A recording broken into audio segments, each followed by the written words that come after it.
kita berjumpa lagi dengan tajuk seterusnya, bab 2 biologi tingkatan 5. Tajuk kecil ialah masalah berkaitan sistem sokongan dan pergerakan. Hari ini kita akan bincangkan beberapa masalah yang berkaitan dengan sistem sokongan dan pergerakan. Kita tengok masalah pertama. Masalah pertama ialah osteoporosis. Apakah osteoporosis? Osteoporosis adalah penyusutan tulang disebabkan oleh pengurangan jisim tulang. Pengurangan jisim tulang, cikgu ulang.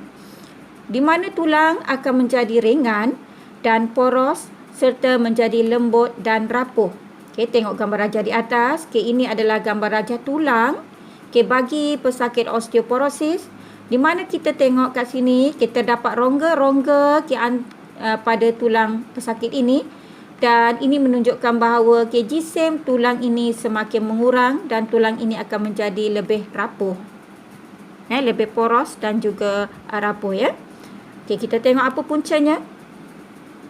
Osteoporosis ini disebabkan oleh kadar pengurangan kalsium dan fosforus ke dalam aliran darah lebih tinggi daripada kadar pemendapan atau pembentukan tulang.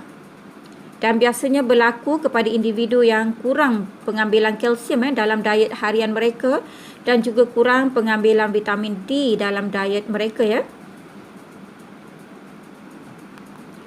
Cara mengatasi. Pertama ialah pastikan diet yang kaya dengan kalsium diambil. Penerangannya ialah untuk menambahkan jisim tulang. Seterusnya, diet yang kaya dengan vitamin D, penerangannya ialah untuk menambah penyerapan kalsium. Ingat ya, vitamin D membantu dalam penyerapan kalsium. Yang ketiga, selalu bersenam ataupun sentiasa bersenam. Ingat ya, bersenam. Kalau kita tulis perkataan bersenam, pastikan datang bersama dengan perkataan bersenam ini ialah selalu bersenam ataupun sentiasa bersenam ya. Untuk apa? Untuk menguatkan otot dan juga tulang. Yang keempat, menjalani terapi penggantian hormon ataupun HRT. Seterusnya pelajar, kita tengok masalah seterusnya. Masalah kedua ialah distrofi otot. Apakah distrofi otot?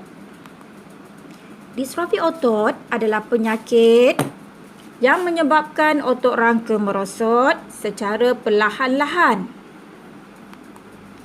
Di mana gentian otot merosot dan menjadi lebih kecil. Merupakan penyakit pewarisan yang disebabkan oleh kecacatan jin pada kromosom X. Dan lebih banyak terjadi kepada lelaki berbanding perempuan. Pelajar, kita tengok di depan ini. Ini menunjukkan otot bagi individu yang normal. Manakala ini adalah otot bagi individu yang mengalami distrofi otot. Kita nampak individu yang mengalami distrofi otot ini, ototnya, kita tengok otot rangkanya mula merosot. Tetapi berbeza dengan individu yang ototnya adalah normal. Masalah ketiga ialah arthritis. Arthritis melibatkan radang pada bahagian sendi, di mana pesakit yang mendapat penyakit arthritis, sendinya akan menjadi sakit dan menyebabkan pergerakan mereka terhad. Dan arthritis kita boleh bahagikan kepada 3 jenis. Yang pertama ialah osteoarthritis. Yang kedua ialah arthritis rheumatoid. Yang ketiga ialah gout ataupun arthritis gout. Kita tengok osteoarthritis. Apakah osteoarthritis dan puncanya? Osteoarthritis berlaku disebabkan oleh rawan di antara tulang pada sendi rosak disebabkan oleh haus dan lusuh. Biasanya berlaku kepada orang yang lebih tua atau orang tua. Di mana sendi mereka akan menjadi sakit, mengalami keradangan, bengkok dan kejang. Biasanya berlaku pada bahagian pinggul, lutut dan juga belakang. Kita tengok gambar rajah di depan. Ini adalah sendi bagi pengidap osteoarthritis. di mana kita lihat rawan pada bahagian sendi ini. Pada bahagian sendi ini telah mula haus Seterusnya arthritis rheumatoid berlaku disebabkan oleh keradangan membran synovial yang membawa kepada pengumpulan cecair synovial pada sendi jari tangan, pergelangan tangan, buku lali dan juga kaki. Sendi akan mengalami keradangan, sakit dan kejang. Pelajar, kita tengok gambar raja. Gambar raja di depan ini menunjukkan gambar raja tangan bagi pesakit arthritis rheumatoid di mana berlaku keradangan pada bahagian tangannya. Tengok sendi, pada bahagian sendi pesakit ini membengkak dan seterusnya kita tengok paling akhir ialah gout.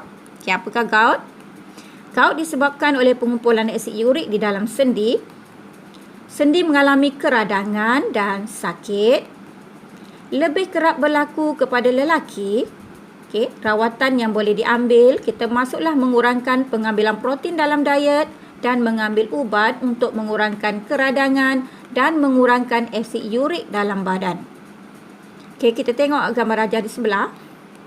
Ini adalah gambar raja asid urik. Ini menunjukkan asid urik, pengumpulan asid urik pada bahagian sendi, di bahagian kaki ini kita nampak ini pengumpulan asid urik pada bahagian sendi yang telah menyebabkan individu ni mengalami masalah gout. Jadi pelajar, saya rasa untuk hari ini setakat ini sahaja dulu dan kita akan berjumpa lagi dalam topik-topik seterusnya dan teruskan mengulang kaji sehingga berjumpa lagi. Assalamualaikum warahmatullahi wabarakatuh dan bye.